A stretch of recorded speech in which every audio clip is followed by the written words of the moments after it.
A 21-year-old Sooke man has been found not criminally responsible for killing his mother.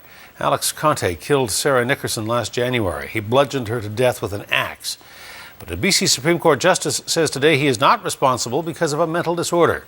Conte's lawyer says his mother's death could have been prevented had his client received the help he needed. CTV's Louise Hartland reports. Unfortunately, I think the whole tragedy was probably preventable. Defense lawyer William Heflin leaves BC Supreme Court. His client has been found not guilty, but Heflin says there's no victory today. The family's completely devastated by this, and he himself is as well. You know, he relives parts of it every day. On January 8th of last year, Alex Conte killed his mother with an axe, then dismembered her in the backyard of their mobile home. Psychiatrists say Conte was in the midst of severe psychosis. Doctors testified Conte believed his mother's body had been taken over by an evil being that had to be destroyed. Conte had a history of violence and self-medicating with illicit drugs. 2 days before the killing, he saw a psychiatrist who said he was experiencing a psychotic episode. He was given a prescription for antipsychotic drugs and sent home. Conte didn't take the antipsychotics and had been off his medication for months when he killed his mother. His lawyer says with Conte's history, more should have been done.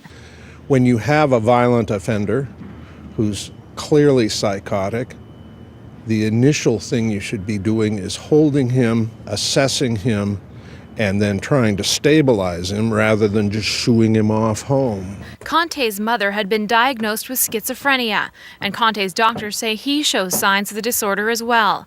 The BC Schizophrenia Society says more needs to be done to treat people in crisis. I'd really like to see an integrated system of follow-up. How are you doing if they've really been struggling? And some options where people can access services so that they aren't isolated. The Vancouver Island Health Authority says $108 million was spent on mental health and addiction programs last year. Opposition health critic Mike Farnworth says it's not enough. There are serious cracks in the system, and Alex Conte fell through one of them. The sad thing is that that's not an uncommon story. I think there's some real shortfalls in mental health in the province of British Columbia. Shortfalls one family paid the ultimate price for. Their lawyer says they hope something good can come of this, that the system will improve as a result of this tragedy. And he loved his mother very much and is very sad that this happened. If he could take it back, he would.